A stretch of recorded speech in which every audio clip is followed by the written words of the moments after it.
how to love myself first. And not just in a relationship, in my everyday life. I give myself so much. I let people pull at me in every direction, and I want everybody to be happy. And I would be in my bathroom sobbing right before I'd go on stage, and then I'd just put myself on stage and I'd want to be there for those people. I never took a moment to just go away and be myself and figure it out. I kept pushing myself. And I think the biggest thing I learned is it's okay. I'm going to stop when I need to stop. I'm going to feel when I need to feel. And I don't care what comes with that or what people want to say. It's normal. I'm supposed to keep going, and that's all I want to do. I'm really excited. To be honest, in the best possible way, I really haven't been able to sleep or eat anything. I mean, I'm taking care of myself, but it's crazy when you really believe in something. It's so different. And not to say that I didn't believe in anything in the past. I just didn't know what my purpose was. I didn't know what I was meant to say, how I was supposed to say it. And then once I started experiencing so much, and I knew people were wanting to know what I felt, and I was scared, to be honest. And now to see it come to life, it's crazy.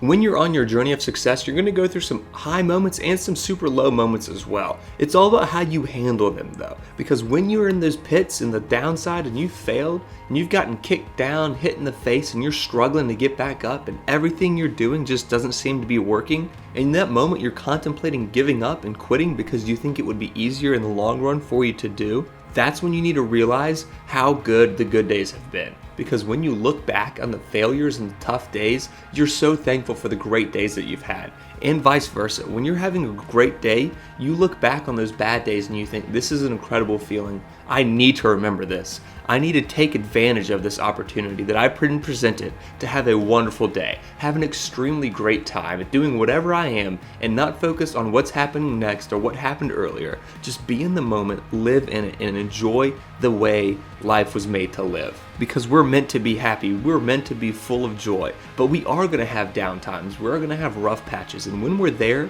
we need to make sure that we are remembering all the positivity in life, because you can't give up. You should never think about quitting, because it is not worth it. When you have such great times in this life, there's so many things that you can do, so many great things and great people around you.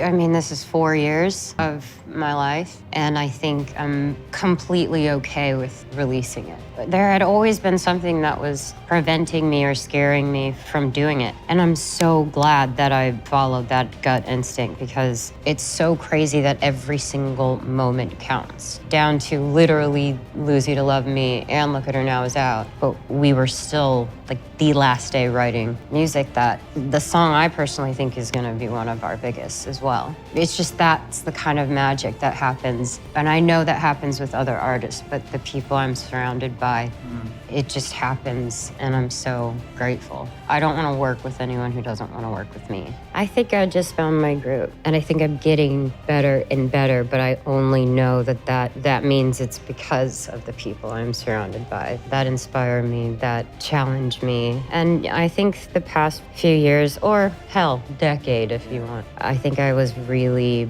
kind of hurting, and I think that prevented me from doing a lot more creatively or even content-wise of what I wanted to say. I know what it's like to have other people form opinions of you without even knowing you, trying to dim your light. I know what you guys go through, because I go through it every single day, but I don't let it get to me. It's entirely normal to get pulled off course and just to get in my mind and let that inside and distract me from who I am. But if I actually did that, it would drive me crazy. I want to say you are not defined.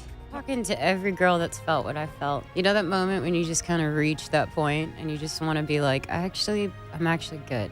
And I feel good. And that's what it felt like for me. Because we wrote Lose You to Love Me first. And then, I mean, at that point, we had probably 20 songs or so that I had collected over the years. And then I think something happened this year that was really special. started pouring out of me. And I got to work with the amazing writers I always work with, Justin Tranter, Julia Michaels, shout out. But then I got to work with other songwriters that I fell in love with as well. So when we did Look at Her Now, it was almost just a celebration song. So it actually wasn't even going to be on the album. I thought it was a perfect way to kind of wrap up a chapter. And I wanted it to show the vulnerability of experiencing the pain of heartbreak and then stepping into this whole other journey, which is mine. I feel really great about it. So I mean, I did it for me, but I also did it for my fans, you know? They're so sweet and they always just want to see me dance and do fun stuff, so I thought I'd try it. Thank you all so much for watching this video. If you haven't already, please go ahead and like this video. Go ahead and subscribe to the channel if you're new, and let us know what you thought down in the comment section below.